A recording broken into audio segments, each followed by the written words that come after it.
Hello, folks, and welcome to the Irn-Cru, an NFL podcast made in Scotland discussing America's game. Week 13 is just around the corner, so it's time for the preview crew.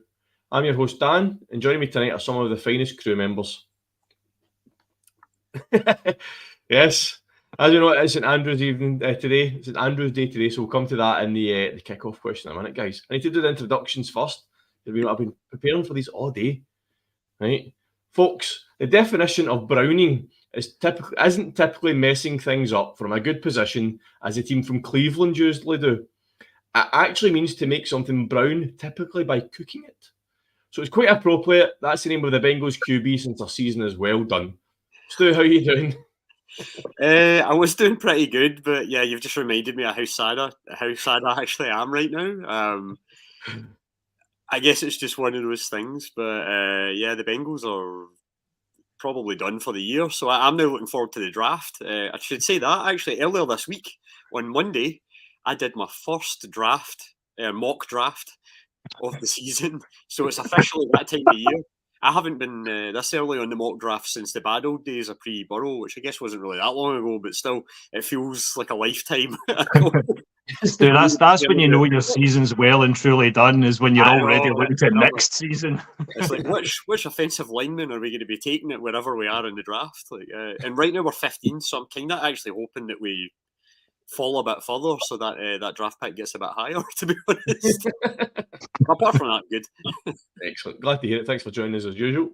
Now, everybody remembers the phase where dabbing was a celebration of choice. It was everywhere. Everybody done it. Well, there's a new trend in the Minneapolis area. When you score a touchdown, you shave your eyebrows off, and it's now known as dobbing. Greg, how are you? I'm all right. I don't know what you do. You said you dob when he or dab, sorry, when he does touchdowns. I don't know what you do when he throws multiple interceptions. I was dreading my intro when you gave Stu a bit of a grilling when he's browning. I thought, oh no, what's he going to say for me after that absolute horror show against the Bears? Less said about that, the better. It's my job. The thing is, he's not getting the eyebrows, so you don't know what expression he's doing when he throws those interceptions. It's my job. I was going to say, right now, I'm actually, I've been working my way through the Harry Potter books with my daughter, and we're up to book 4, and if anybody remembers the books, that's when you start getting into the house elf liberation kind of act. Oh, yeah. Dobbs is a bit like Dobby, and when he does something wrong, he starts like repeatedly banging his head. Things like that. So, bit of self-masochism. Right, guys, let's get on with the kickoff. It's not really a question tonight because we've spoken this before we came on. We are prepared. Yes, we had to be prepared for this one. So it is St Andrew's Day today. So we've come up with an all-Scottish offence on an NFL team, plus some key coaches as well. All right. So have you got the list ready, guys? He's ready to go with it. Let's do it. Stu, kick us off with the quarterback. Okay, the quarterback. So when we were having this chat in the group chat before we came on here, and we decided there could only be one person. Well, there was a few suggestions, but the one person we settled on, Sir Andy Murray. We're going to have him as the quarterback because that guy, like his serves, his accuracy, his sometimes surly nature and grumpiness. Charisma as well to win. His charisma, his fashion sense as well. To be fair, probably fits in with some of the NFL players. So yeah, no, we figured Andy Murray was the best person to have at quarterback, just serving up times for people to receive. Does well on multiple surfaces as well. You could throw that into the mix. Love it. And artificial surfaces. Right, so next I'll take up the running back. So next we went with running backs. This came from a suggestion from Keith in terms of cyclists, because their leg muscles are huge and they've got all the power. So we went with a double-edged sword with the running backs. We went with Chris Hoy and Katie Archibald, purely because the legs that they two have are going to get you through any offensive line and any defensive line coming towards you. Both love a bit of hardware around the necks as well, and I kind of sometimes feel like it's like the running backs seem to be into the heavy gold chains. That's right. Well, I guess Cousins was as well. So Miles Garrett, you have your big chain. I have my multiple gold medals. That's it. When your running back has to get like specially made trousers because their thighs are just that enormous, then yeah, I'd say that's pretty. We're pretty solid in the running back department. Absolutely. Craig, go take us over with our triple threat wide receivers. You'll need to help me out, Dan, because I'm on my phone for this because I was having technical difficulties, so I don't want to switch screens and jump out the stream. So you can help me out, mate. I'll name them and you can give us a justification for them. So okay. Colin McRae first. He's WR1. Why have we got Colin McRae there? WRC. WR1. That's it. Well, that's it. When you think of wide receiver, you think of speed. You think of our own Scottish Legion of Zoom, and who better than Colin McRae. I spent many happy years as a kid playing Colin McRae Rally, and the guy's just an absolute legend. So he is undoubtedly our Scottish wide receiver one. Don't know if you could put a rally car on an NFL field if there's a flag for that probably, but it'd be fun. Can you imagine Andy Murray just like chucking a ball and Colin McRae just try to like put his hand out the window, just try to do a handbrake turn to change direction for his route. I think it'd be pretty cool. If you do a curl route now, bother, just stop on a dime. Aye, the snow players would help out in any of those kind of late December snow games that you maybe get as well. Like amazing. On upfield. And obviously, a wide receiver, we need some people that can actually run as well. So we went with Laura Muir and Elise McColgan as our two wide receivers. Absolutely. Great endurance as well. So you know that they're going to last the whole match as well. They'll still be putting in the work at the end. Right, if you run 10,000 metres, no bother. Absolutely, right. Completely agree. We'll go with Stu. You can take us through the tight end choice. Oh, okay, yeah, we've went with the one, the only, Mr. Duncan Ferguson. No, the guy's an absolute bull in a china shop, which is kind of what you want for your tight end. He's also pretty good at blocking, as well as there was that famous story about the thieves. They tried to rob his house when he was actually in there, and they ended up hitting him through the window. So that's right. If your quarterback, it might help out there. But obviously, the downside with Duncan Ferguson is he's probably going to take the odd flag for a helmet to helmet hit. We won't go any further than that in that story because that obviously had legal ramifications. Craig, we'll come back to you for the kicker. For the kicker, we went with Gavin Hastings. Well, of course, Scottish rugby legend Gavin Hastings. So if you're going to have somebody that can kick a funny shaped ball that's Scottish, I mean, probably went for Hastings rather than like present day Scottish kickers because we've got some good present day kickers that we could have gone for as well. But no, Gavin Hastings, legendary status, definitely deserves his place in our offensive line. So, aye. Good choice. Solid choice. Dan's froze up there actually for once. He has. I think what he was probably going to say too was Big Gav also played for the Claymores as well. If you remember that's that. Right. Actually, we're kind of cheating a bit because he actually had some gridiron experience. But I've forgotten about that. And you love it. You love a kicker, Stu. So we're obviously that was going to be a hotly contested position in our Scottish lineup. I will say as well, just to kind of throw in a kind of either backup kicker or maybe the punter on the team, I'd like to put forward Julie Fleeton. Like Scotland international legend as well, and she of the many goals. So if you're looking for somebody that's accurate with the old kicking, I think she'd also be a good choice to have in there. Yeah, absolutely. I mean, we could have chucked in like Jamie Gillan or somebody like good punter that's good at kicking the ball. Plenty of Scottish choices that we could have thrown in there as well. But I think we've got a pretty solid lineup so far. You still got the lineup on your phone, Stu? Yeah, I was just going to say moving on. So the offensive line, we've went with two absolutely monster Scots. And that is the Stokeman brothers, who not only are they absolute guys. And beasts. That's all right, Dan, you're back. We've been covering for you. We've just completely derailed it, and we've been naming Kelly players the entire time since you were gone. Sorry, my Wi-Fi booster's been playing up this week, and that's the second time it's went off tonight. So I don't know what's going on. No worries, bud. So I don't know if you see anything with that's it. Between the two of us tonight, we're doing well. We've moved on to Adam saying sorry. Gavin Hastings also has Or we talked about his experience with the Claymores. We're on to the Stoltman brothers now. Right. So, yeah. So Stoltman brothers, so we went with him because obviously they're just huge, and you want them on your offensive line because they're going to protect Andy Murray at all costs, and they'll also get them through that protection to get the running backs through as well. So that was good. Right, did we get to the coaches yet? No. Coaches now. Yeah, time for the coaches. Right, Smudger, William Wallace is an offensive coordinator. Talk us through that one.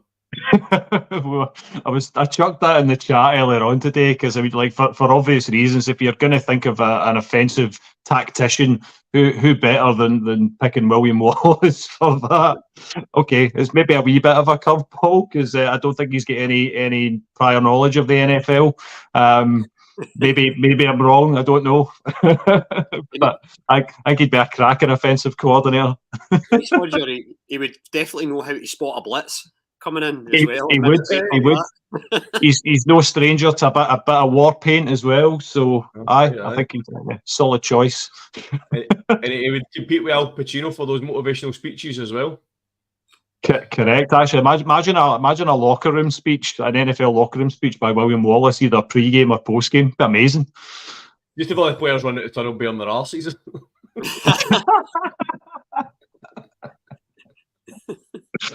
Oh man, be hilarious. Right, next, we're going with defensive coordinator, Stu. Who have we got for defensive coordinator and why?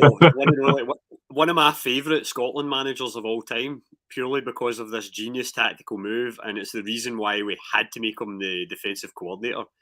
It is, of course, Craig Levein, the 4-6-0. Like, there's nothing more, the tactical genius of going, you know what, even going to bother with forward. You just have to come and try and break us down here. So, you know what? The guy thinks outside the box, and sometimes you want that. Like, he's a bit of a tinkerer as well. He'll put guys in stock that they're not normally in. Craig Levein. I don't know what would be like the NFL defensive equivalent of that. Do you know what I mean? Like because you're switching between offense and defense in the NFL, it's a weird one. What could he do to set up just blitzing all the time? It's either that or Hail Mary defense. Or Dan, when you start with like one lineman when you're doing your Hail Mary defense. Yeah. And then you've just got like a load of linebackers and DBs or whatever there to try and stop them coming. Or when you're trying to stop the laterals, like at the end of we saw at the end of the Vikings game for the Bears. Oh, that was absolutely hilarious. Like I think when we were talking about that game earlier on, and Grant had stayed up to watch it, and he'd put in the chat, "Don't bother to stay up and watch the highlights, or don't watch the highlights the following day." And I did watch the highlights, unfortunately, but the best thing about that was just that final play and how hilarious it was. Like, you watch it, and it would have been perfect if you'd put the Benny Hill theme tune in the background to just total frantic chucking of the ball everywhere. Flags getting chucked as Dobbs just goes, I'll just chuck it to the side, forward pass. Doesn't matter. Just keep going. It's absolutely just hysterical. We'll get Keith on the case for that. I'm sure Keith's got the magic to put the Benny Hill theme over the top of that video, and we'll get that out in the socials because that'd be hilarious. And finally, for head coach, we went with the one and only Sir Alex Ferguson, because you can't really have any other Scottish person leading your team than him, can we, Stu? No, I mean, the guy's he's kind of been there, done it all, and even with Aberdeen. So, I mean, if you've got a guy that can do it with them and win in Europe, before going on and rebuilding Man United and being there for decades, he can chew bubblegum like nobody else as well. So yeah, I think he's the absolute perfect choice for the role. Yeah. Good sideline presence. Aye. Can you imagine him, McGee, the hairdryer treatment, and William Wallace giving you the motivational speeches, and Craig Levein just sitting in the corner trying to figure out how to stop people from scoring? Well, listen, the worst part will be when Alex Ferguson chucks a shoe at somebody. Kicks a boot. That's what it was. He kicked a boot and it hit Beckham in the face, didn't it? That's right, big scar across the head. The next week, nothing happened. Excellent, guys. That was a great bad chat. I really enjoyed that. I think that team would do well, to be fair. Well, on one side of the ball anyway. Maybe next week you can talk about the defensive side of the ball, but who Craig Levein's going to be coaching?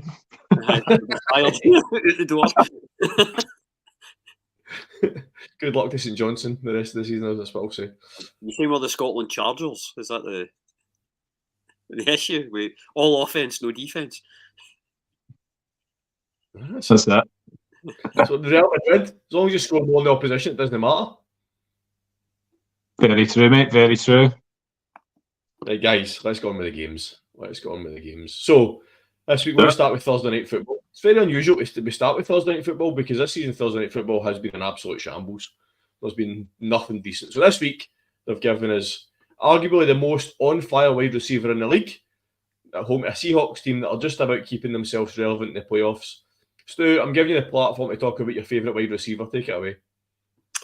Here we are to talk about DK Metcalf. I mean, no, CD Lamb. I do like DK Metcalf, don't get me wrong there. But looking at this game on paper, like you've got two teams that are, first glance looking at it, you've got two teams that are obviously in the playoffs. Dallas are absolutely rolling. Like they've been kind of very, very good since that like loss to the Niners earlier in the season. Like since then, they've kind of caught fire. And then on the other side, you've got the Seahawks, who they're occupying that last wildcard spot. And they've kind of been going the other way because it's like they started the season looking pretty good and everything seemed to be where it was last season. Gino was doing his thing, keeping them ticking over. They had the 1-2 punch, or the 1A, maybe 1A to 2A punch of Walker and Charbonnet running back. And the defence was going really, really well. But over the past few weeks, it's like the Seahawks have really started to fall off, and now they're sitting 6-5, and there's a few teams starting to nip at their heels. So it's intriguing because you're basically looking at these two teams and going, well, they both seem to be going in different directions, but they're both in the playoffs to start with. The Cowboys, like I say, they've won 3 games in a row, and they're absolutely rolling. I don't think there is a team that offensively have really been as good. And you've got some good offensive teams in the league, but the Cowboys are absolutely blowing everybody out. And you might say they're doing it against middling to mediocre teams, but it doesn't matter. You have to beat what's in front of you, and the Cowboys are 100% doing that. Like in those 3 games, are like Dak, the quarterback, with Dak Prescott. He is at least by PFF's measure, is the highest graded quarterback in the league by miles. He's displaced my favourite, Jake Browning, and of course he's displaced Brock Purdy, like at the top of the quarterback rankings. I get Purdy's been injured, and he's been coming. He's obviously looked good since he came back. He had that perfect game, but Dak has been so consistent and so good. And then, like you say, CD Lamb, like what's he up to now? Like in terms of ranking, and over the last 4 games, I think he's getting the most yards in those 4 games. Yep, it's already well over 1,000. Where is he in overall rankings in the league? I know Tyreek's going to be still miles ahead of him, but he's really catching up. He's third. He's got 1066. 1066 in the league, so it's like he's been absolutely lighting it up. So him and Dak seem to be connecting, and it's all going well right at the right time because we're now heading down towards that crunch part of the season. Is that a wee Battle of Hastings reference, Dan? You just thought you'd chuck in there because it's St Andrew's Day. I did notice that. I was going to say it when Stu was finished. There's the chances of that. It's good that we're getting that out there. It's all coming together. But no, like I mean, overall. But yeah, no, just talking about that when I was saying there about them beating the kind of middling teams, like I was just pulling up my stats there. Like in those last 4 wins, you've won by 35, 23, 32, and 23 points. So you have been absolutely, just blowing the arse out of teams, if I can put it that way. So no, you're absolutely spot on, Stu. I think the only question mark I would have over the Cowboys, just looking at the games that they have lost, where they've been playing against, like the loss to Philadelphia, the loss to the 49ers, those stronger teams. That's where the question mark comes in, because we know what happens to the Cowboys when it comes to the playoffs. We know what they've done in the past. They've done this before. They've looked brilliant during the regular season, and then the bottle goes. So that's going to be, when it comes to the business end of the season, can they show this same form? Can they, like Dak and Lamb have been phenomenal, absolutely brilliant. But it's whether it's going to be the same old story. Yeah, I mean, I guess looking at it like over the if we're doing the head-to-head thing though, before we get into all the details and the positions and everything, but looking at the head-to-heads, the Seahawks they're up 3-2 in the last 5 meetings, and obviously I realise some of that goes back to days when Dak was maybe injured and out, and the Cowboys were running backups in there, but they do have that, and they've obviously got the experience and everything as well. And Pete Carroll is, he's obviously been a top coach in the league for years, and for maybe the last 3 years, we've been trying to say that the Seahawks should be done, they should be dropping off. And they just seem to be that team that kind of they hang around and get it done, like regardless of what's going on in the lineups. Yep. But I mean, like I say, in their last few games, they've really kind of not looked as Seahawky, I guess. Is how we would expect them to look, and it's especially been on the defensive side of the ball. Like they've just been giving things up, and even with those cornerbacks that were supposed to be, they're big guys, they're pretty tall.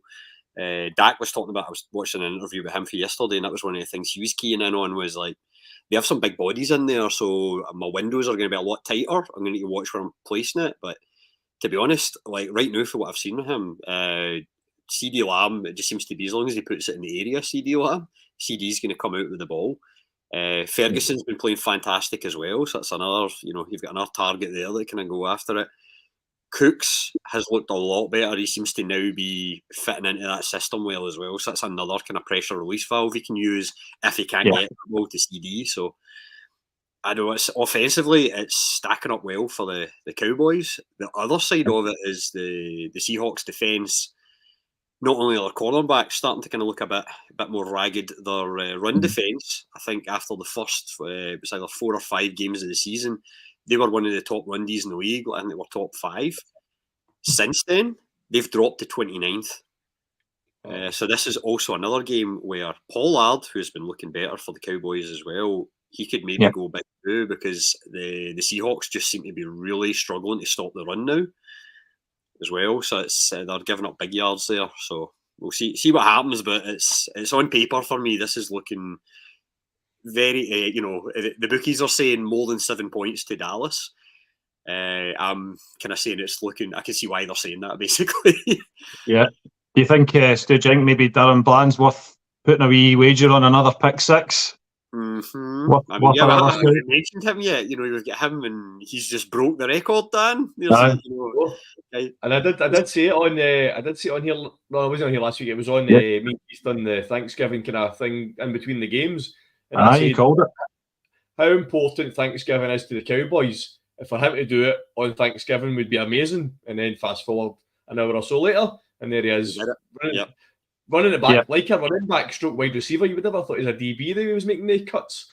That was brilliant. Absolutely brilliant.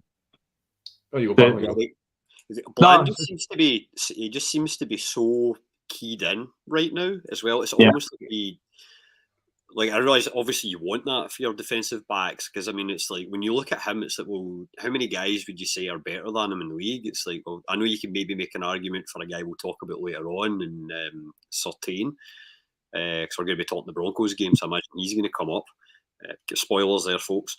But just in terms of overall output, it's like I know Bland's maybe in a better defence than Surtain, but the guy's doing it. He's getting pick 6s all the time. It's like, it's one thing to have interceptions or to be breaking up passes and everything. It's the fact that the guy seems to be able to know where to be and when to step up to pick off guys and then take it to the house. It's like he's absolutely fantastic. Yeah, I mean, you get cornerbacks who are lockdown corners who will you just can't get the ball past them. They'll like you say, they'll just stop the guy getting the ball, or they'll just throw it away. Or you get interceptions where the ball's been overthrown, or you just make it. But he just seems to make a great play. He just steps in front of the ball. He just seems to read exactly what's about to happen, which for a cornerback is exactly what you need. But it just seems to be doing it at a level that I've never seen in terms of that reading where the ball is going, and then just happens to have an open field in front of himself most of the time to then run it back. Do you know what I mean? And where are we, week 13? And he's already broke the record. Yeah, I'm not going to say he's going to do it every week for the next week, but he could set a record this season that we can potentially either never seen beaten or not. It's going to stand for a long, long time, because give him another 2 or 3, and suddenly you're like, is anybody ever going to get 8 pick 6s in a season ever again? Do you know what I mean? So. Yeah, on that side of the ball, who else are you liking for the Cowboys defense? I mean, obviously Parsons, he's in the argument for Defensive Player of the Year, which, to be honest, we just spoke about Bland there. I seriously don't understand why Bland has not been at least mentioned. I realise that it's kind of traditionally a defensive lineman that or defensive end, like, or something, somebody that's going after the quarterback, because it's obviously one of the hardest jobs in football or most important jobs in football is stopping the opposition's quarterback at the source. But I find it absolutely bizarre that Bland is not being spoken about more in that argument for Defensive Player of the Year. However, Parsons is also having an absolutely fantastic year. So you've got another guy that's up, is definitely in the running for the Defensive Player. And like we were saying there with the Seahawks, it's like things seem to be kind of breaking down a bit for them on both sides of the ball, whether it's the defensive line and the defensive line, stopping the run game. So I do worry for Geno Smith in this game as well. So you've got, if he's throwing it, he's going to need to watch he's not putting it near Bland, because he's going to intercept it. And then at the same time, it's like, if he's busy trying to avoid Bland, he's maybe going to be taking longer to get the ball out whilst he's kind of lining up where he's going to be throwing it. And then all of a sudden Parsons is after him. So it's I mean, there's a lot of players on that offensive line that I think are getting, obviously Parsons gets all the credit, but the fact that he's getting covered or double teamed, there's players like Sam Williams. He's worked with some big plays this season. Odighizuwa, again, coming up with some big players. One player that's kind of, he's obviously, I don't know about why, but DeMarcus Lawrence doesn't seem to be getting as much in terms of sacks and stuff. I said, I actually pulled up his stats. I should have done that before I started chatting about this. But he was a guy that was always the sack leader for the Cowboys. It was always DeMarcus Lawrence. Where are we at? Sacks. He's got 4. So I'm saying he's not got that many. He's got 4. I mean, that's the thing, is like, okay, 4's not 13 and a half or 13 or whatever, but like, not the league leaders, but he's still chipping in, and I think he's maybe also just one of those guys that I bet he feels great about his game, because it's like the defense as a whole are playing amazing, and he's obviously a big part of why it is, or he's still a part of why that defense is so good. So it's one of those things where, like, there's only, I know you can have joint sacks, but there's only so many folk can get sacked. So if he's doing enough to kind of end up with Parsons be able to get slightly freer to get in there and hit him, or get the quarterback hits, like, the guy's still doing his job. It's just maybe his role's slightly changed as time has passed. But so I wouldn't feel too bad about him, Dan. That's what I'm trying to say. No, I'm not. I mean, I've just looked there. We've got 36 sacks this season so far. Just pulling it up there. Odighizuwa. Another one that's got is Dorrance Armstrong. He's another one. He's got 5 sacks. So, like you said, everybody's chipping in that offensive line. Dante Fowler's got 2. He's kind of played more linebacker this year, and he's still got 2.5 sacks. So everybody's chipping in, which is good. So flipping over to the Seahawks, and Craig, what's your thoughts on how their season's going? I think Stu mentioned it. It's been very up and down. They've struggled to find consistency. There have been highlights, and we would certainly say guys like their cornerback, Devon Witherspoon's been a particular highlight in his rookie season. He's played really, really well. He was, I think, fifth overall pick, and he's been tremendous. He's 4th in the league with passes defended, leads all cornerbacks in sacks. First player with 14 passes defended. He's been absolutely tremendous and a huge highlight for them. He's definitely going to have his work cut out in this game. There's no doubt about that. I think the Cowboys are going to be a really difficult team for him to be up against. But from the Seahawks perspective, what else can they maybe do to try and get anything out of this game? It's a difficult one. Actually, just looking at their stats, getting on the field and staying on the field. In terms of time of possession per game, they are 31st in the league. They are pretty much struggling to get their offence on the field, it's going to be a difficult task for that reason. So they're going to have to work particularly hard on that front. Not going to be an easy task at all, because they're very middle of the road in a lot of their stats. There's nothing that's really jumping out, and I think that's the big problem that they've got. Like, they do have talent there, but they've also had players coming in and out of the team with injury as well. So maybe that's another thing where if they can get all their wide receivers all being fit, Metcalf, Lockett, Jackson Smith and Jigba all playing together consistently, then maybe that's going to be able to help Geno out a little bit. Yeah, but I think there's still a work in progress. That's the big takeaway for the Seahawks this season. Very much the case. Yeah, I think also like because I'm obviously I have a few shares of Charbonnet in different leagues. I've been waiting for him to get this opportunity as the starting running back. Just unfortunately, it came last week against the Niners where he wasn't really able to do all that much. And then this week he's playing Dallas, so it's going to be hard for him too. But I think that's another like Walker being out is a huge loss for the Seahawks as well, because I think having those two running backs, although Charbonnet was playing less or seeing less of the ball than Walker, they were both performing pretty well. They were kind of earning yards above what they should. If you looked at it going into the game, or going into games, but until last week, and I realise it's against the Niners, and Charbonnet his efficiency just plummeted. So I'll be starting him tonight still, but I'm not too hopeful that he's going to be putting up big numbers on that side of things as well. Just so back sorry. Or I was just going to say for the Seahawks, I do think the only way they're going to be able to really get some success here is probably hoping that the defence can start clicking again and starting to do what they did earlier in the season to a few of the teams, because that's what's keeping them, or that was what was keeping them in games and giving them that chance to win before. The Smudgers right, I'm staying on the field. You mentioned them as well. Sorry.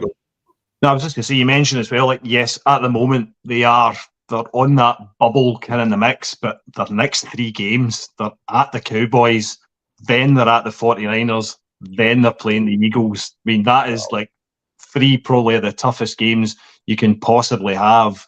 From a playoff point of view, are they going to come out of these 3 games with a win in any of them? Like, do we think that's going to be a possibility? Well, probably not. Sorry to say. And that's going to be a big factor in what they're going to be doing towards the end of the season. So yeah, it's a big game from that point of view. I think they are really going to struggle. So just going back to Keith's asking our opinion on how far can the Seahawks go with Geno Smith, and when do they decide to move on from him? Because it's not really working anymore, is it? I mean, for me, I still think, like, obviously you see out this year, but maybe it comes down to, like, even next season, I could see them still starting the season with it. It depends, like, where they end up falling in the draft and whether there's any of those kind of high-end quarterbacks that we know are coming in the 2024 draft landing to where they are. I can't see them going out and spending big money on somebody like, let's use an example here, like if Derek Carr comes free in free agency, or Jimmy G, because it's going to be players like that, like, or maybe they go out and try and get a Dobbs or something like that if he doesn't stay with it. You know what I mean? Like he's been looking after that game, you can have him. Well, it's that thing of like, are any of those players that I named there that are going to be coming free, are they a better option than Geno Smith? I would say no. So, like me, I think the Seahawks they may as well ride with him for the next couple of years and see where he goes. And even if they draft a rookie and have him help train him up, which I think was always the plan anyway. So, I mean, who did he have as their? Did he not draft somebody this year, or did I imagine that? Because I thought he had somebody that was potentially. Yeah, because I thought they had somebody that's, he was a rookie that he wasn't expected to start in the NFL, but he was like meant to be kind of fairly touted, unless I'm thinking of Hooker, who's at Detroit, which I might be. But yeah, anywho, like, to me, I think Geno Smith they may as well lock him in for the next couple of years and like kind of see how they go. Whether DK Metcalf gets pissed off and leaves, I guess that's the downside. You want to keep him happy because he's kind of your main guy. Yeah.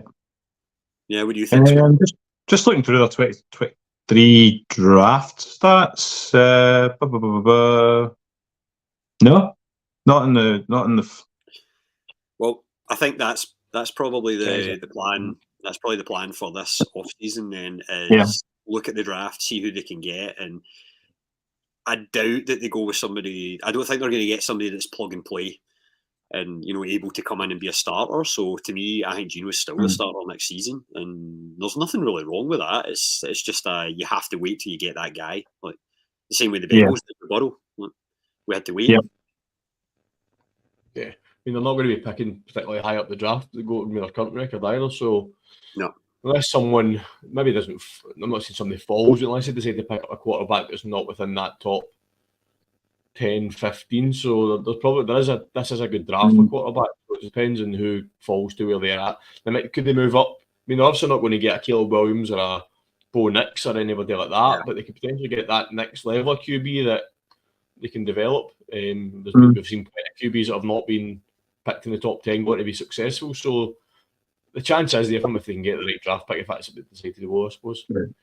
If Gino really struggles like over this stretch, say particularly these 3 games and towards the end of the season, and they do start to work their way up in terms of the draft order, you might see a little bit more desperation moves. They might try and trade up even higher.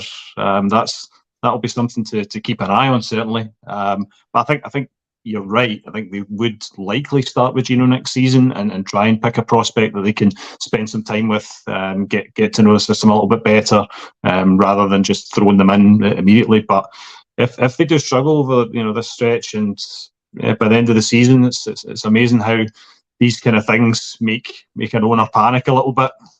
Yeah. Okay, let's get to predictions. Stu, start yourself. You kicked us off for this game, so give us your predictions.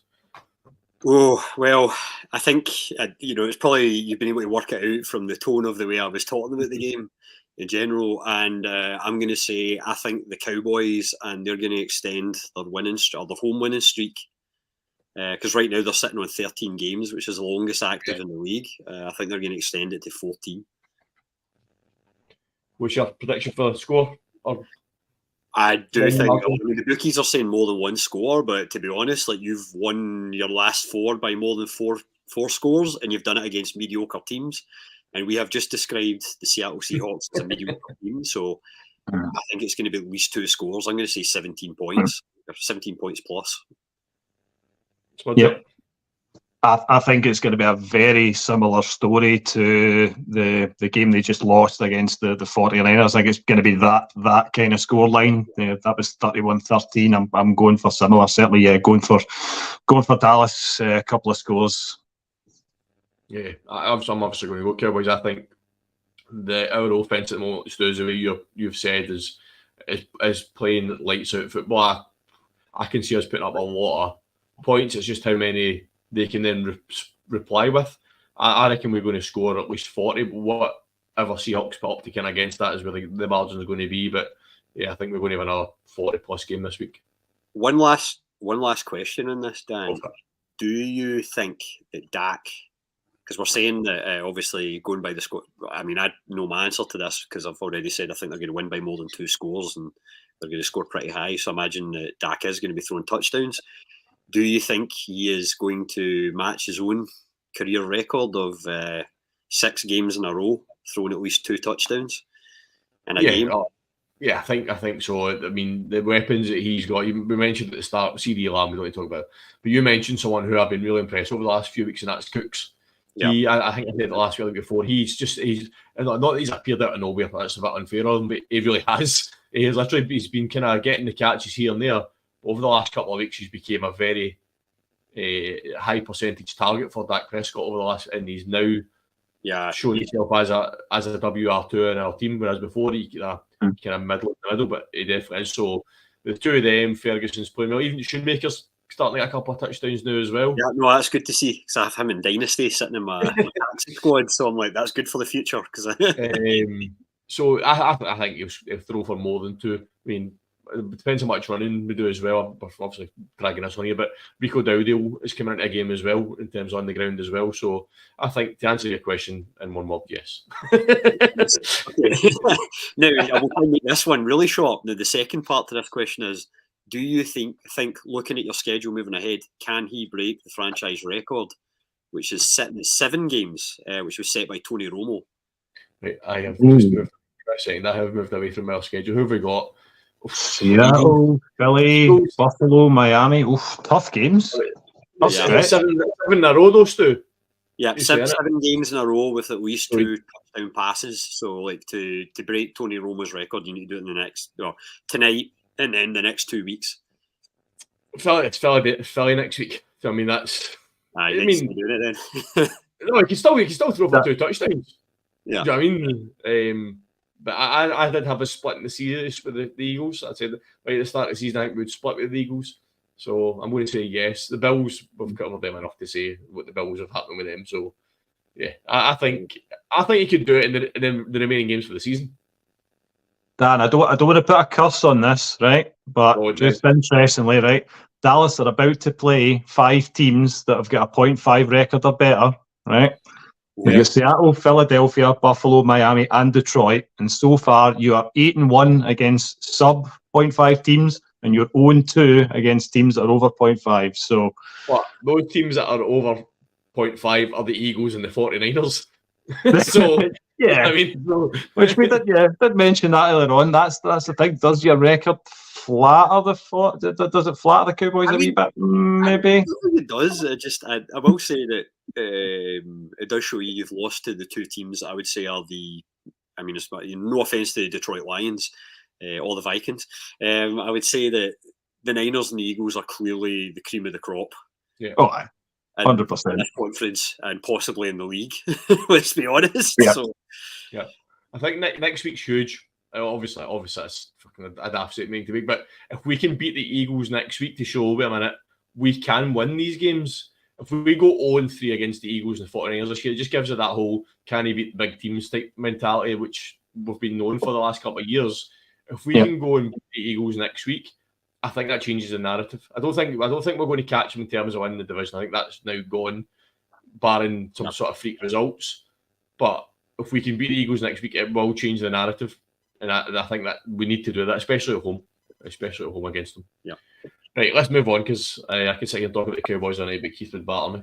Right. Where's my script gone? I've lost my script. Right, so next up, I've got a team that's really turned its season around versus what I would say, and probably I think it's a universal opinion across most of the crew, is the most informed quarterback and wide receiver duo in the league right now. So we've got the Broncos at the Texans. Craig, kick us off on this one.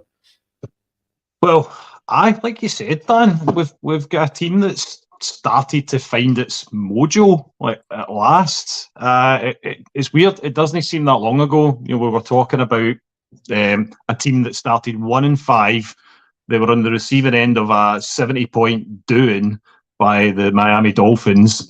A truly, absolutely abysmal start to the season. And then you fast forward to now, and they've now gone on this brilliant winning streak, and they've conceded fewer touchdowns over the past 5 games than they did in one entire game against Miami.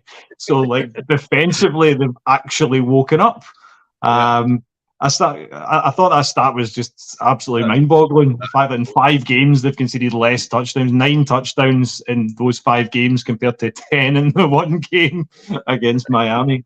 But I think in the last 5 games, you've really seen this massive turnaround. And when you dig into some of the stats, they've got a league high 22 takeaways, including 15 in the last 4 games. That's absolutely massive. Huge reason why the Denver Broncos have improved so much. They are a really, really tough side, tough defense to play against. I watched the Vikes game against the Broncos a couple of weeks ago when at that point we were also on a decent winning streak, and the Broncos broke that, and they've kept going since then. They've kept building on that. So yeah, they're absolutely going to be a team to watch, and it's a massive week for them. I was looking at another stat. PFF's got the Denver Broncos. If they can win this game, they've got a 64% chance of making the playoffs. If they lose this game, it falls to just 21%. So huge implications from that point of view. If they can get a win against the Texans, we've given the Texans, and rightly so, given them a lot of love on this pod over the past few weeks because they are one of the best teams to watch. They're so entertaining. But yeah, Denver have to get massive credit. You mentioned guys like sorry, I was just going to say, Stu, you mentioned guys like Surtain, like guys like that on this Denver Broncos team that have really stood out. Yeah, the defense has been excellent. Yeah, Stu, so looking at the last, so obviously they've now won 5 in a row, right, which is impressive enough. But it's the teams that they've beaten that 5 on. So they beat Green Bay, which we're not kind of 50-50 with Green Bay. They beat the Chiefs, they beat the Bills, they beat the Vikings, and they beat the Browns. That's 4 teams that, I'm not saying they're all excellent, but that's 4 teams that have been having a good season. So it's not as if they've just won 5 games against teams that they probably should be beating. They've beat teams that they were basically written off against. What's the turnaround been for the Broncos? What's happened to make them now be where they are? I honestly think that probably that Miami game was a real rude awakening for them, and it's they've just been kind of sat in a slumber like all last season. Like they were, it was that whole we were all making the jokes about the let's ride Russell Wilson and everything, and then heading into this season, Sean Payton and everything was made to turn around, and obviously it takes a bit for teams to kind of get going, and there's always that rule where you don't really know what a team is until after week 4. Kind of thing, you can kind of see what they are then, and with them, it was they got to that stage, and we all thought we knew what they were. But it turns out with the Broncos, you actually needed to fast forward another couple of weeks to basically week 6 to when they started winning games. And I think it was probably that game that embarrassed them so much. And they have a bunch of guys in that team that they're all winners and they're all proud. So you've got Surtain, who was said as one of the best DBs in the league. Then you've got guys like, obviously, Russell Wilson. The guy's won a Super Bowl. And I know we all joke about him and his attitude sometimes, but there seems to be none of the... We've talked about this too in the pod, but there seems to be none of the drama anymore. He's not appearing in the press saying anything. All the stuff from, what's his head, Judy as well. Yep. Like, he was going into the press and talking things about, like, talking smack, kind of thing, that, like, trying to big himself up. All that's disappeared as well. And he seems to just be getting on with his role. And Sean Payton's working him into the games in different ways, because it's not even... I've seen him taking a load of jet sweeps and stuff, because the guy is rapid. Sutton, like, he's been absolutely massive for them as well. It just seems to be that dependable target now for Russell Wilson, like, where he knows he's a big body, he's going to get up there. And a lot of times he's just going to put the ball into the areas and hope he can make the, it's almost like I'm going to put it there where I think only he can catch it, and Sutton's probably going to get the ball. Like, I know he never held one at the weekend or whatever, and it kind of made it a little bit more dramatic at the end there for the Broncos. But it's still the fact that Russell Wilson's trusting him and he's going on. The other side is the run game now that Williams is back healthy, that seems to be working, because he looks better. And Perrine, they've also been really able to lean on him and just say, you know what, just take the ball and just drive forward, just go in a straight line and just bowling ball. And he's been doing that really well. So they've actually been able to run the ball. So all of a sudden you've got the defence is picked up, and the offense, it's maybe not pretty or like tricky play action or like watch Russ cook in terms of what you maybe saw when Russ was a bit younger, and there was all the like extended plays and running around like a maniac and then throwing a 60-yard bomb over down the field. We've not really seen that so much, but what's happening instead is they've been really smart about what they're doing, and it might be simpler, but it's working for them, and it's getting them in the field, and it's eating clock, and that's what I think they're getting better at. Yeah, totally agree.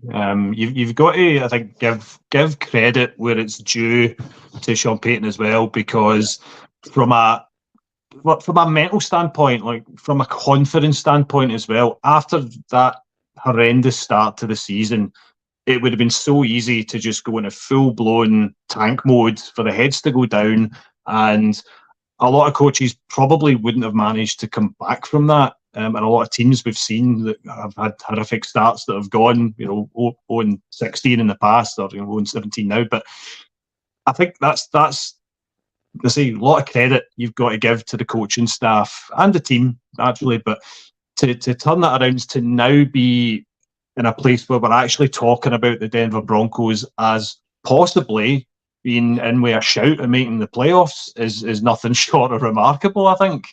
It really is. So just wild, absolutely wild how things can change in just a matter of a few weeks in the NFL. It's absolutely crazy. Yeah, I mean, as much as they are just slightly in the bubble for the playoffs at the moment, they're literally one game back. I mean, the Bills are 6-6, the Steelers are 7-4, the Colts are 6-5, and they're 6-5. So it's not as if it's they've maybe got a chance of the playoffs. They are literally right in the playoff picture.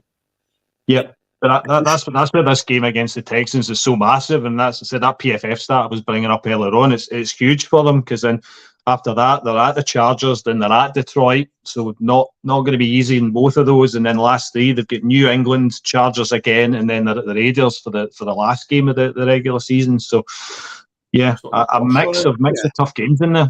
Yeah. Some of them are hard.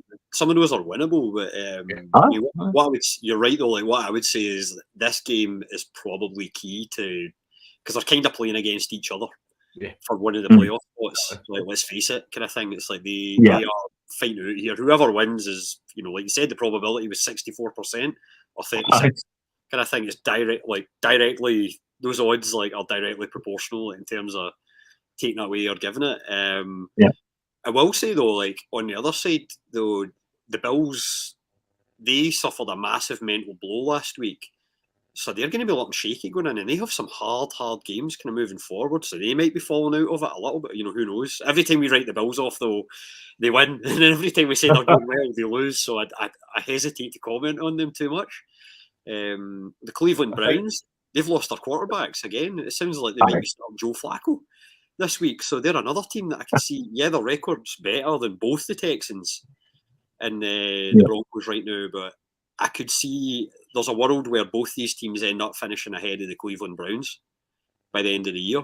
Yeah, absolutely possible. Yeah, 100% possible, definitely. This is basically what we would call in soccer a real 6-pointer into this. That's what this kind of game is. It's like as a 6-pointer, no matter what way. I mean, to get to this stage and be playing directly a team against you, up against you in the playoffs is a tough spot to be in. Obviously, we mentioned Pat Surtain on the D for the Broncos. Stu, who else have they got in that D that's kind of holding them together? Oh, I need to pull that up. My brain's went blank. Smudger, no, I'm just. My brain was jumping to Texans there because I've spoke to them yet. No, you guys like Alex Singleton, just looking at players whose stats in terms of the number of tackles that they've been putting in. He's like head and shoulders above the rest of that defense. Looking at the sack leader, Nick Benito as well.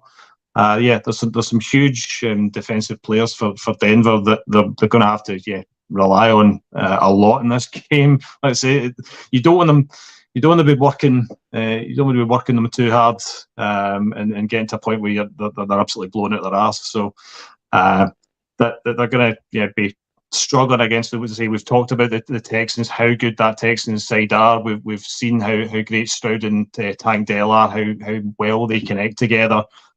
They are going to be that connection that they've got. They're going to be, I imagine, putting up a lot of points against this Denver defense. Yeah, I mean, as you said, we've kind of focused more on the Broncos tonight because we have spoke a lot about the Texans on here, so I don't want to get too much depth with them. But we need to talk about that combination of Stroud and Tank Dell. That is just becoming absolutely different level, isn't it, Stu? Yeah, no, totally. And I guess on the Tank Dell side, we should probably mention that there's been good news on that front because he was carrying a bit of a knock.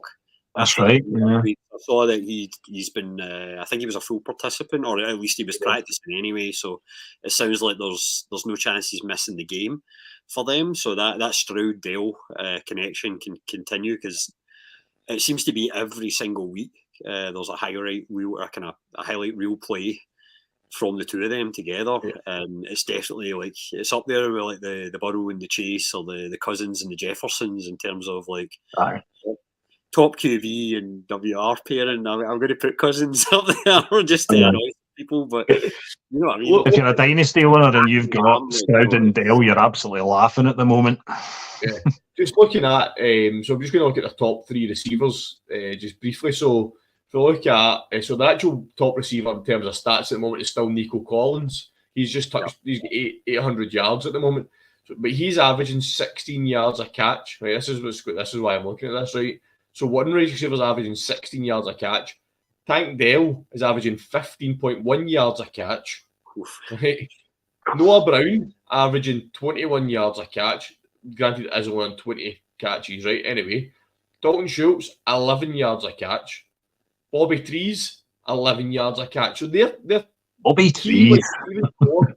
are all averaging at least 10 yards a catch. That's a ridiculous stat. It's absolutely nuts, but it's also kind of funny when you think that it's actually kind of, as much as we talk about how good they are, it did take them a while to start being able to break 20 points a game. Mhm. Is the one maybe down point on that. Also, I probably should mention, it sounds like Schultz is probably going to miss this game. Yes, So that's bad news to the good news of Dale being in. But that just basically kind of opens the door for Bobby Trees to kind of take more of that kind of taller man. He's not Dalton Schultz, but the kind of taller man receiver kind of role. So he might see an uptick production this week.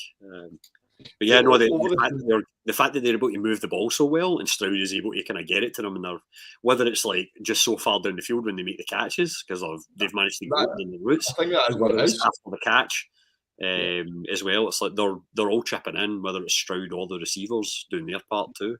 Yeah, they're averaging across the season. They're averaging 7.7 yards per thrown per play. That's third in the league. I've not actually got the full league stats up, but they're number 2 in total pass yards per game as well. I mean, so their offense is really firing all cylinders. Where they are struggling though is on the ground. They're 29th in the league. The running games 0.7. The running games really struggle. Yeah, so, but yeah, I think, I mean, obviously we spoke a lot about the Texans, so I don't want to kind of cover them too much because people will be getting bored of us talking about them. They're becoming the new Detroit Lions on this podcast. But the thing is, though, is like it's a good story and they're exciting to watch, and it's a young quarterback that's 100%. like I'd say he's pretty much already. They may as well like put his name in the trophy for offensive rookie of the year. Like they may as well do it because I mean, there's nobody that's going to beat like Tank Dell. I mean, Stroud's the guy that's chopping them the ball. So see, there's a question: is he in for the rookie of the year, or is he in the MVP chat? You know what I mean? True. He's a shoe-in for rookie, let's be honest. He's getting the offensive rookie. I don't know if he gets the MVP. Studs hate me for this because I've been kind of saying it to wind him up, but I'm also being serious on the other hand. I do think that Russell Wilson deserves some shout. I don't think he'll win it, but I think he deserves a shout for MVP because since, even early on, before they get beat by Miami, he was looking good and he seemed to be one of the things that was driving Denver forward. And I think if you take him out of that system, as much as I'm saying they've simplified it and everything, and he's maybe not cooking the way he once did, he's still, it's like, when your grand's cooking the eggs at the weekend, it's like she's still got it kind of thing. So I don't know. I'd put Russell Wilson in that argument as well. But to be fair, to use your analogy there, if your grand can't make it, you're bringing in your grandpa who's Jarrett Stidham to try and run that offense, so it's going to go downhill for there. Right, guys, let's get predictions in. Craig, where's this one going? I'm still leaning towards the Texans, I've got to say. It's a nice story, this Denver turnaround, don't get me wrong. Always love an underdog story in the NFL, but I just think the Texans are going to be too strong. So, yeah, I'm going for a Texans winning this. Maybe not by a massive margin, because we've talked about how this Denver defense has really stepped up, but I'm still going, I'm going win by a score, Texans. Stu? I want to see this one. I found it really hard. I've been going back and forth with this, even as we've been talking about it. And I think I'm going to say, to avoid the kiss of death, I'm going to say the Broncos. But my head is saying it's probably still going to be maybe my heart as well is saying it's probably going to be the Texans, just because as good as the Broncos' defense has been, I do worry about. I know they have Surtain, and we've talked about how amazing he is. I do worry about their defence being able to stop the ball going. Because I mean, Surtain, let's say he takes away Tank Dell.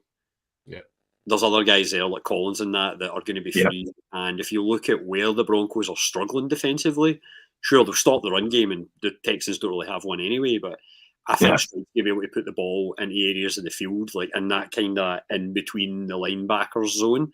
That's where the Broncos are weak. or weak, or maybe not weak, weaker. So I feel like they might be able to exploit them there. But all that said, I'm going to say, you know what?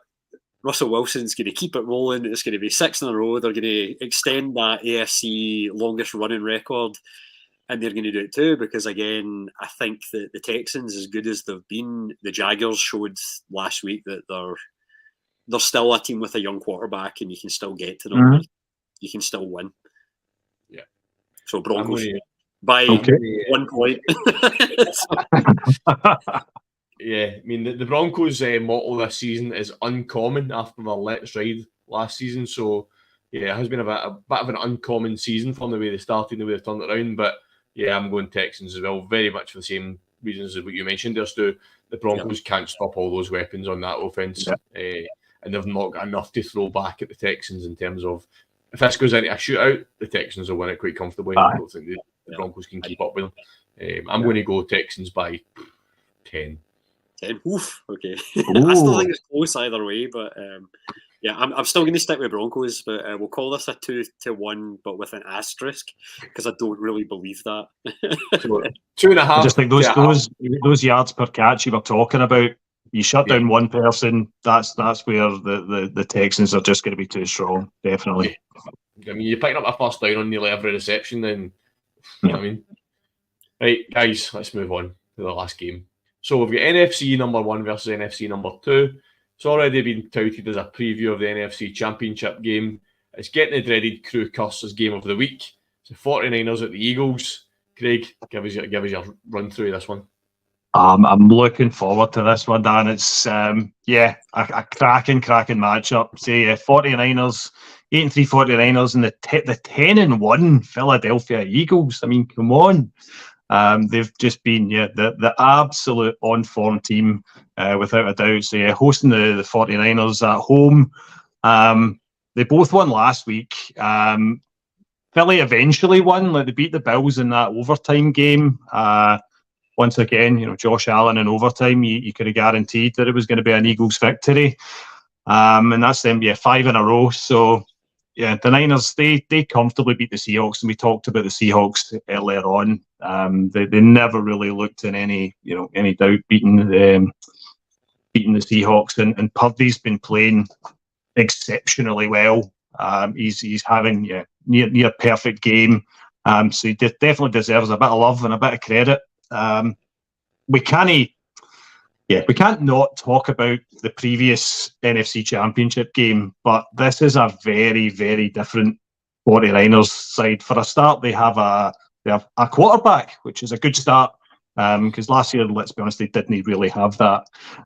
They just had such a ridiculously bad run of luck at quarterback. To deal with the injuries to not just Purdy, but you had guys like, say, Jimmy G at the start, Trey Lance, even Josh Johnson when he went out in that championship game as well. They just had absolutely horrendous luck. So they always had Christian McCaffrey quarterback, aye? I know, exactly. It was getting to that point. You're like, they're going to have to chuck CMC in here. So yeah, the fact they had no healthy quarterbacks, well, you can't really look too much into that. It was what it was. Eagles won comfortably, but the 49ers, very, very different side in this matchup. So I'm fascinated to see what's happened because loads of Purdy love. Purdy's not only is he accurate, but he's really agile in the pocket. He's really good at thinking in his feet, and the Eagles are going to have to deal with that. Now, the Eagles have dealt with agile quarterbacks really, really well so far. They've faced guys like Dak Prescott, they've faced guys like Pat Mahomes, Josh Allen last week, and they've still managed to win all those matchups. So they're absolutely capable in this game. Where potentially the 49ers have the edge a little bit is the fact that they played on Thanksgiving, they played on Thursday night, so they've had a wee bit more time to prepare for this game, maybe a wee bit fresher, whereas the Eagles, they've essentially played an extra quarter of football against a tough Bills team.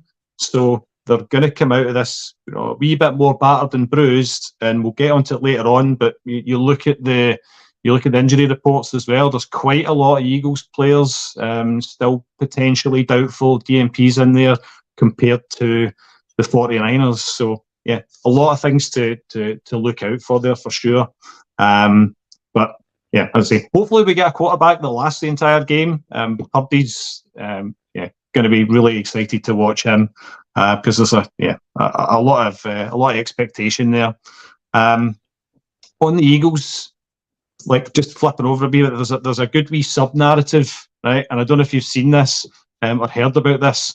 So Deebo Samuel, he was interviewed a wee while back about the Eagles cornerbacks, Darius Slay and James Bradbury, and he was full of praise for Slay, but he labelled Bradbury as trash, and he was asked about it, like in the lead up to this, saying like, do you have any further comment? And basically said, I stand by everything I said during that interview. So I love it when you get these wee side narratives, like just can't wait to see these players like up against each other. So I'm really looking forward to seeing that one.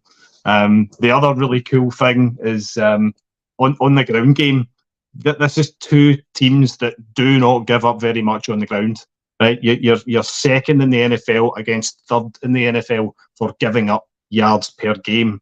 Now, if you're the 49ers, you're not really worried about that because you've got Christian McCaffrey. And again, if you're the Eagles, not particularly worried about that because you've got DeAndre Swift, who have both been absolutely brilliant on the ground. So there's definitely, like these two kind of juggernauts coming together. Something's going to have to give there. And it's going to be pretty fascinating to see what happens. Just one more thing. I know it's really, really, really early, but the Eagles, if certain results go their way, could actually be the first team to officially make the playoffs in this game, and that's also could be the first time. I'd need to look up the stats, but listen, it's so early on in the season, especially now we're on a 17-game season, that they might be able to do it, but there's a lot of things that have to go their way for that to happen, but it could happen. It could. Hopefully not, but maybe. Stu, what's going to separate these two teams this week? I mean, maybe not. Like, so I was trying to think, like, well, how can each team get at each other? And the one thing I know you just said, like, how well the Eagles' defense has done, especially against the run. As well, but like one thing I kind of noticed that I'd kind of written down here or whatever was like in the last two games, or against I know it's against the Chiefs and the Bills, but the Niners are a team that obviously have Christian McCaffrey on, so they have a very good running game. So in those last two games, they've gave up 341 rushing yards over the last two against the Chiefs and the Bills. That's more than they gave up in the first 5 games of the season combined. I think so. They've gave up just in those last 2 games. So the Eagles are starting to look like they're maybe having some issues like protecting the run. And for me, when I think back on the Chiefs game, it seemed to be like they were almost like for the runners, if they were getting by the defensive linebackers were really having a hard time bringing guys down. Well, I know it's Pacheco and he runs like an absolute cannonball, but they were having issues bringing him down. Was the thing. And then you talk about Christian McCaffrey, and then you talk about the running backs that the Niners have that even back him up as well. It's like they're all good runners. Even Deebo Samuel, if he's coming at the backfield, because sometimes they do with that one too. So that could be a problem for the Eagles. On the other side, though, you do have that kind of thing of, well, you have the Eagles pass rush. So if they can work past the Niners' admittedly very good offensive line, Purdy isn't Josh Allen, and that was the one thing with the Bills where they struggled there was Josh Allen was getting free, able to run a lot. Purdy's not quite the same kind of quarterback. He's definitely more, he has good pocket movement and he throws it like you were saying, Smudger, but he's not going to be able to take off himself and get those first downs or maybe get 8 yards rushing like Josh Allen was doing the other night, because that's where the Bills were having their success against them.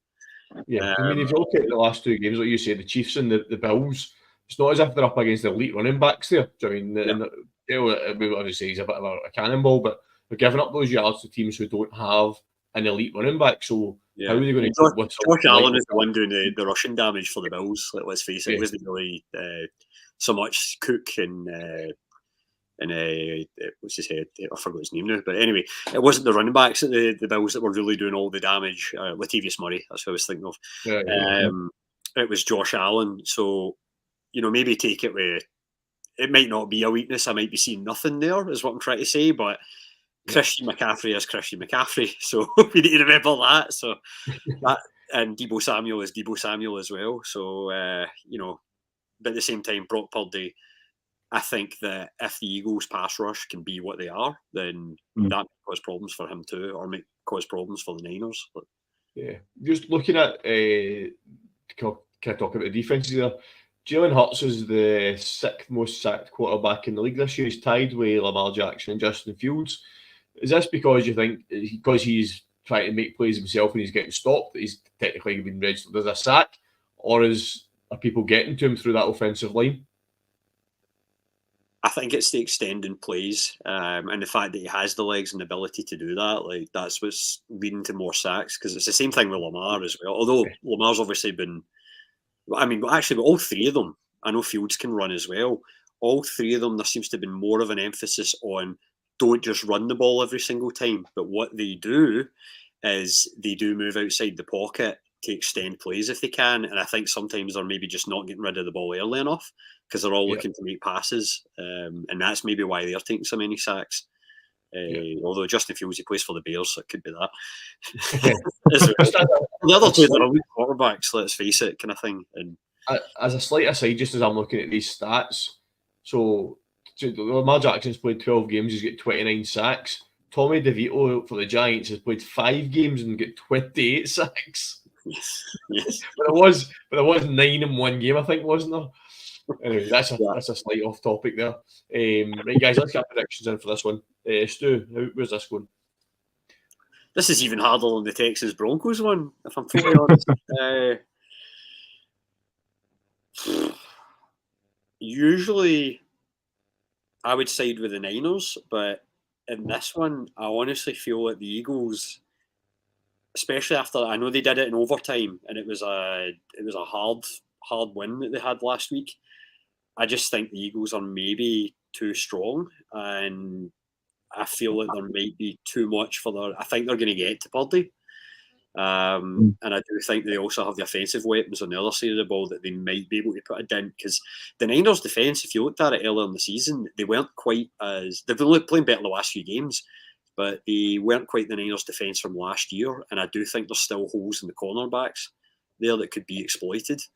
Because they lost to Fanga as well, didn't they? So they've lost one of their safeties. So I think that Hurts and AJ Brown could maybe have a day. So I'm going to go with the Eagles. It's not going to be by much though. I think it's like 3 points, 5 points, something like less than a touchdown anyway.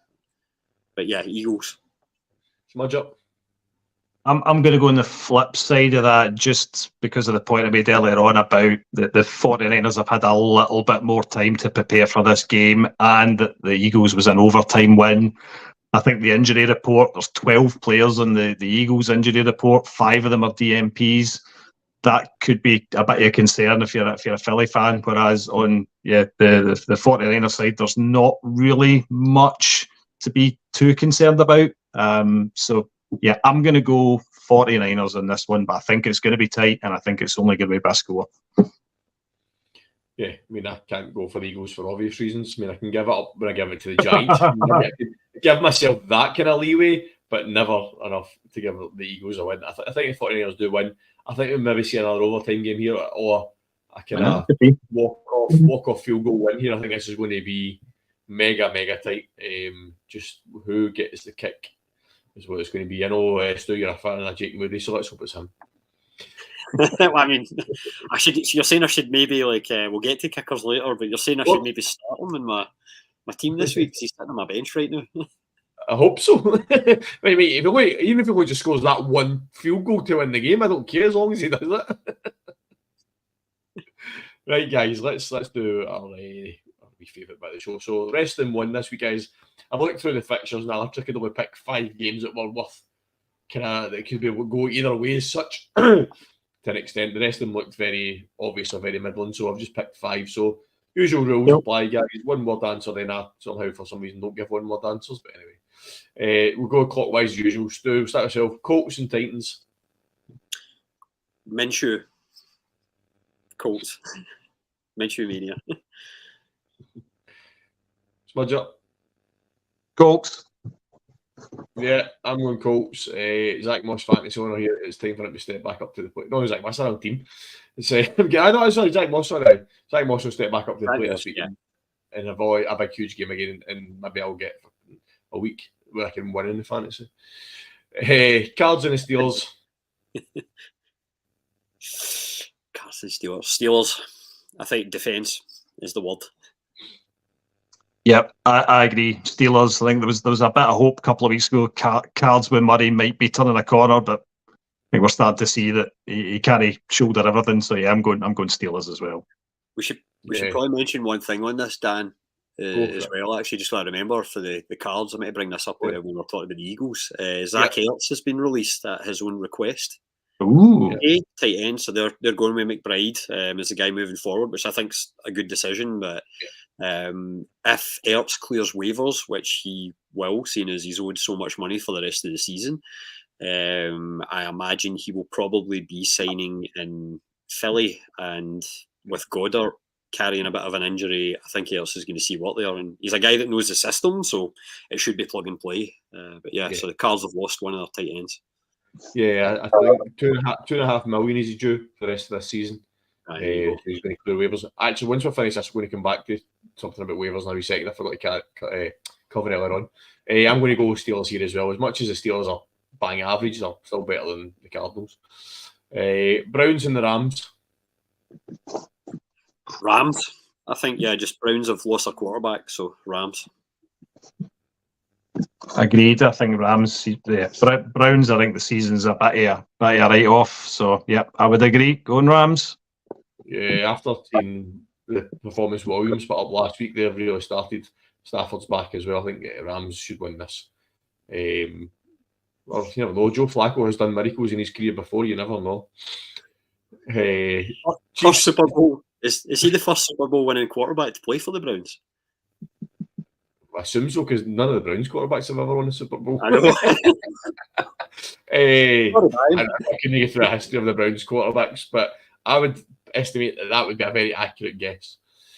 Chiefs at the Packers. Chiefs. Chiefs. Chiefs. Yeah, I think so. Packers have looked okay over the last few weeks, but I think the Chiefs are getting too strong. Bengals at the Jags too. Jags. At least I don't mind the Jags, so whatever. I have Trevor Lawrence in multiple fantasy teams, so win somehow. He puts up some big points, so I feel less bad because I win my fantasy matchups, I guess. Smudge up. I agree with Stu, 100%.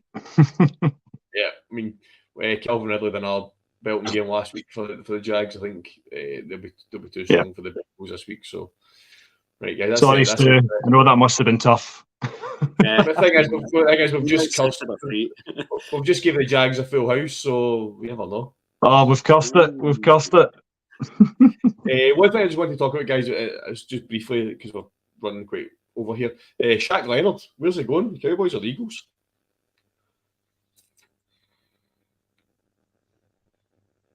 Who wants to call Eagles. I think Eagles. Oh, Smudgers disconnected. We're all having a shot tonight, disconnecting. Aye. I mean, the thing, what I was watching today, and I read it, obviously I forgot him and Sirianni worked together. I forgot about that, and they said they're close, but then I found out that Shaq Leonard and Stephon Gilmore are best mates. So, okay. So maybe fly. I don't know that either. So, is he going to go with his ex-coach? Is he going to go with his best friend? It'd be interesting to see where that one goes. There is something to be said for playing with your friends, though. So, I mean, I don't know. I just thought because of Sirianni, he would go to the Eagles, and that was it. It was a done deal. But no, you're right. He could go to the Cowboys. So. Aye. I forgot put it that way. I forgot Craig had to boost for 9:30. I've realised we've ran over there. So, he sent me his picks for fantasy stud flipper. So I thought he had to leave at 9:30, so I thought we'd another 5 minutes of him, but he's had to boost. So We'll continue without him. Right, stud sleepers. I've completely forgot who's what. Where's my script going? Right, Stu, you've got the quarterbacks. Take it away with that. I mean, not exactly a kind of non-obvious stud, but I'm going with Dak Prescott because I just feel like he's going to be putting up monster points again this week. So he's the stud of the week at quarterback.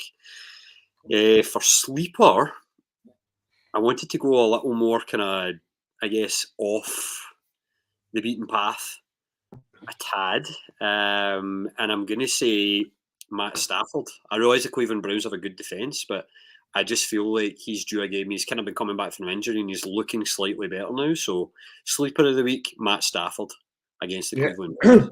I went with him as my sleeper last week as well.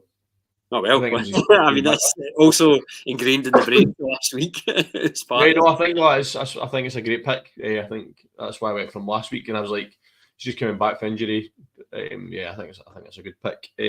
Next, I think it's me for running backs.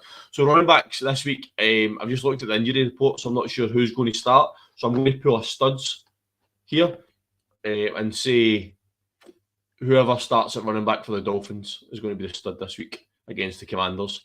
Both of them are shown as questionable. Mostert and Etienne are both shown as questionable on the injury report. So whoever starts, I think probably will be my start. So whoever it is that starts is going to be my stud this week. Sleeper, it was a tough one looking at the games. I probably want to say it's not really a sleeper, but he has been quiet over the last few weeks because of the return of Taylor. So I'm going to go with Zach Moss.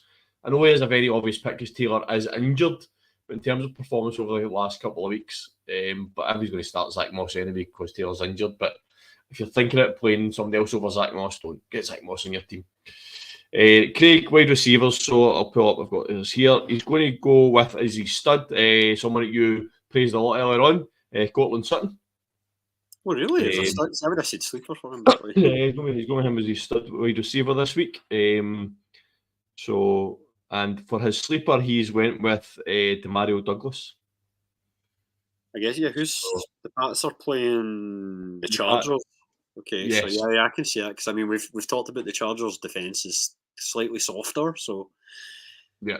So it's a bit bold with Bailey Zappi. It sounds like he's going to be the one that's starting. So bold pick, but I like it. It is a sleeper. It's a sleeper, exactly. Tight end. In fact, I'll come to you for the kickers first because I forgot who I picked was tight ends. Just give me a second.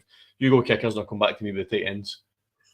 Okay, so my stud of the week, I'm actually going to go with Jason Sanders from the Dolphins. He's been looking kind of pretty good after being fairly poor early in the season, just because the Dolphins were only going for touchdowns and they didn't care about getting 3-pointers. But I feel like him against the Commanders, he has a chance there. It's a kicker and a good offense, so I think he's stud of the week. He'll be able to kind of pick up some big points.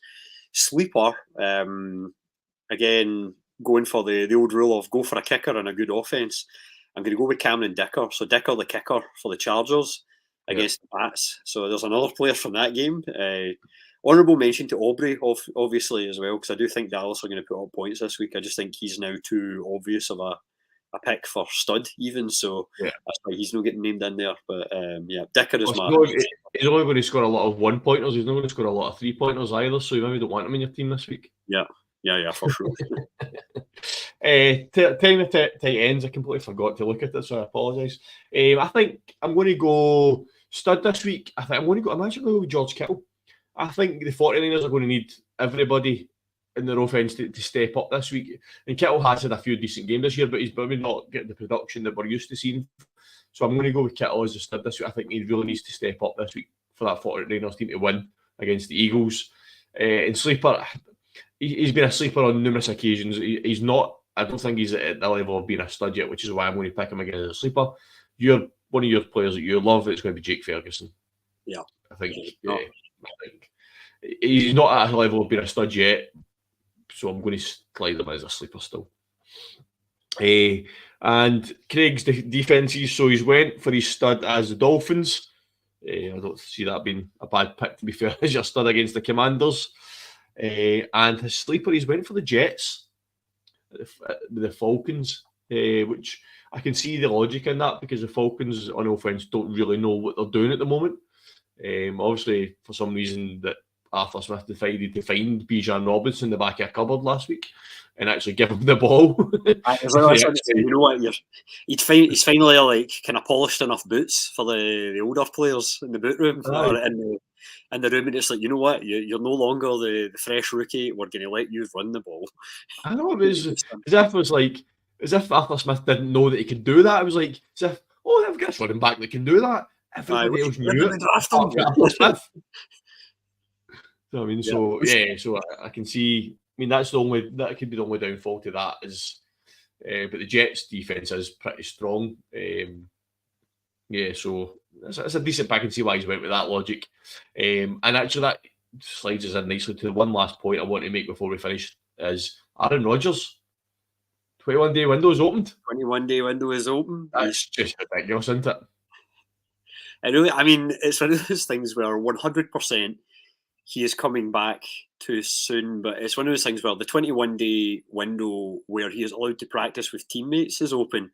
It does not mean he is going to play. We should stress that.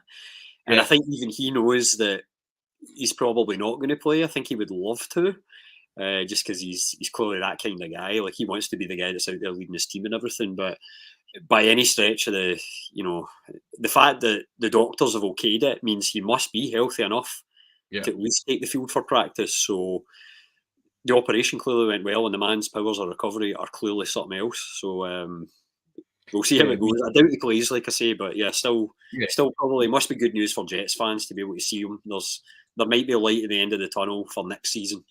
Yeah, I mean, if you look at it, if he's realistically, he's not going to play in the next 3 weeks. If it is then after that 21-day window they decide to activate him, you're at the stage of your season's probably over by that point for the Jets. So week 17 they've got, I just looked at a second ago, my mind just went blank, who they've got, the Browns and then the Patriots. So if you get to the point where your season's over and you think maybe get them some game time, you're then risking them in a pointless game. So it's just not worth it, is it? So, I mean, what is the point in risking an injury in the 2 games that are basically pointless, other than getting them back on the field for a morale boost and maybe a bit of game rustiness for him? But is it worth it? I mean, are those games at home or are they away? They are away to the Patriots. In fact, both away. Okay, well, you're not going to play them then, because if it's at home, you maybe have the thing of it puts more bums in seats kind of thing, where there's probably more. The Jets fan base is pretty big, but you would definitely generate more excitement for the games if Rodgers was going to be suiting up for them. Yeah, I suppose divisional game against the Patriots to finish the season, you could end up being the Patriots the worst season I've had in a long time. It'd be tempting, I'm assuming, as a Jets fan, to throw him in that last game against the Patriots. But for me, it's too risky. There's no point. If it's a meaningless game, I would be like, we have you under contract for next year. Like, we are going to continue building and give you everything you want for next season. Like, sorry that the injury, sorry we weren't able to do it this year. You were injured, kind of thing. Because I know Aaron Rodgers can be a bit huffy, and we've seen in the off season where every single year there was always the bit of the huff he had with the Packers. But I still feel that the Jets relationship seems good enough that that's unlikely to happen this off season. So I don't even think they'll need to make many excuses to him or kind of try to please him in many ways, other than just go out and try to find some of his buddies to sign. Yeah, to be fair, it was full of praise for Dak Prescott this week on the Pat McAfee show. So I can't complain. And I forgot to say it doing the Cowboys, but Dak's cadence is hilarious at the moment. Here we go. It's like, where's that came from? It's brilliant. I don't know, but it's working. Did you see the clip? Did you watch the interview? Yeah. About Russell Wilson. Hut 1, hut 2, hut 3. To get back to the early days of football with his cadence. Gary, yes. We better wrap it up, Stu. I was going to say statistic of the week. Oh, sorry, statistic of the week. Go for it. So we'll just do that before we go here. So statistic of the week, and it's actually kicker related, and we should probably come to Keith's favourite and Atlanta Falcons best kicker of all time in the NFL's now leading percentage converted, or leading the NFL yes. all-time list in percentage conversion rate. I've seen Young this. Wei-Koo, he's now the only kicker with a rate above 90%, or he's sitting exactly on 90%, whereas Justin Tucker missed a kick last week and has Yes. dropped down to 89.93%. So, statistic of the week, the top conversion rate for a kicker with a minimum of 100 attempts is Young Wei-Koo. There you go. There you go. Is that you changing your favourite now? Are you going to try and steal Keith's? Or Well, we should also maybe rename it the Cootistic of the week. Oh, I love it. I love it. I love it. I love it. Wow, that's a great point to finish with. I enjoyed that. Well, folks, we're just at the hour and a half, so we better wrap up. So thanks for listening tonight or watching. We have had a few technical difficulties that I have, but we've stuck with it. We've got it through the night. Stu, thanks as always for joining the Thursday Night Crew. Thanks for having me along. It was a good time as always. And anybody listening, when we drop out next, we are actually done. Don't keep hanging around waiting for us to go back up. But no, thanks for having me. We will be done. It is over. I know he's not here anymore, but Smudger, you'll be listening back. So thanks very much for tonight. Everybody, thanks for listening. Thanks for watching. Get us on all your socials. We'll get with a couple of good points on. We'll get them up on the socials. We'll get that. Somehow Keith to magic up a graphic of the all Scottish NFL offense. We'll get that up somehow on the socials. And we'll get your St. Andrews Day, everybody, whatever you're up to. Have a wee dram the night. You know what? I spoke about St. Andrews Day and never wished I would have sat happy St. Andrews Day. Yeah. I've got my Scotty Doug playing the bagpipes mug here. Love it. Watching can see. Smudger was doing minutes. That's it. Get us on all the socials, folks. Get us wherever you get your podcasts. The guys will be back in Monday night for the review crew. Hopefully, they get some good games to chat about. Until then, we'll catch you later.